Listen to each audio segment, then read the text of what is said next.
Hi, Paul Anastasio here for the Big Western Swing Workshop Series. I have pre-recorded Albany Falletta playing rhythm guitar, and we're going to be playing a bunch of Western swing tunes, a lot of which are associated with the Bob Wills Band. There were lots of other great Western swing bands too, of course. Milton Brown and his Musical Brownies, and just gangs of other ones, Cliff Brunner and his Texas Wanderers. Anyway, we're going to play a tune that's kind of more associated with the Texas fiddle tradition than with Western swing, but you'll hear Bob and those guys do it too. Don't Let the Deal Go Down. All right, here's Don't Let the Deal Go Down in the key of G. 1, 2. Oh, there's pickup notes on this, right, Paul? So as you count in. I count in 1, 2, 3, 4. 1. Okay. You can just count 2 full bars. It doesn't matter. Okay. I'm gonna just leave space for the pickup. Okay. There you go. Okay. All right. Here's Don't Let the Deal Go Down in the key of G. 1, 2, 1, 2.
So on that second pass through there, what I was doing was A little sloppy.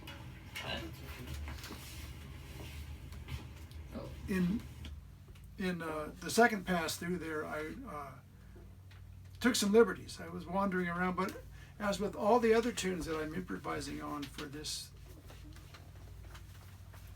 series, I'm working over the chords. I'm improvising over the basic chords to the tune. In order to do that, I need to be cognizant of that E7, for example, is all these notes are chord tones in E7. Third, fifth, flat 7, root, third, fifth, flat 7, root, third, fifth, third, root, flat 7, third, fifth, third, root, fifth. Those are all available notes. A7, you've got How many have we got there? Let's see. These are our safe harbors. These are our safety notes. 2, 3, 4, 5, 6, 7, 8, 9. There are 10 safe notes. If all you play is those notes, your solos are going to sound like bugle calls, and that won't be very interesting. But I'm going to wander around the notes that are in the chord, and in order to do that, I've got to be cognizant of what the chords are. This tune has only got 4 chords in it, so we'll talk more about that. Another thing, that when you've got pairs of eighth notes, whole streams of eighth notes, what I was doing there was what they call a saw stroke.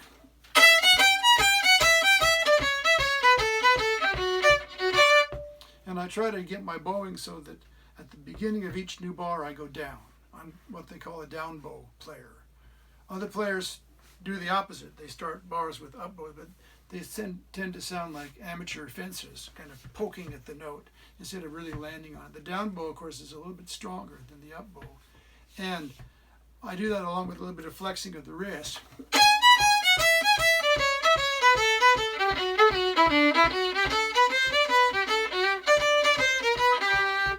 So I'm going to be doing a lot of saw stroke. I can also give it more of a kind of a more languid, swingy kind of a feel.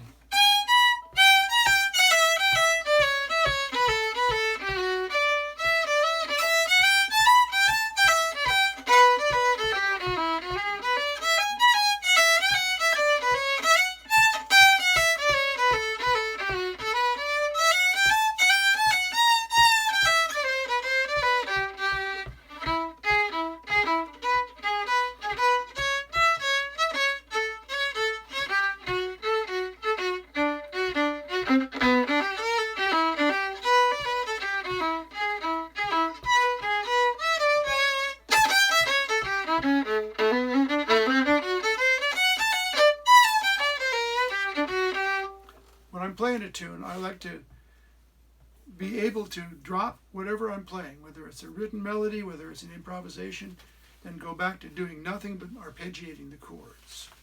Because that's what I'm building everything on. I'm building all of my solo ideas around the chord tones. I may have little forays in and out of oddball stuff, but chances are within 2 or 3 notes, maybe 4, I'm going to land on a safe harbor, a chord tone. So we've got to know what your chords are. Otherwise, if you don't know what chord is being played and you don't know on the instrument what notes are in that chord, you're shooting in the dark. And it's like shooting fish in a barrel. There's too much barrel and not enough fish. And you really want to know the chords. No less an expert than Joe Venuti, the great jazz violin pioneer, told me. You have to know chords. So let's learn our chords, and we'll see you on the next video.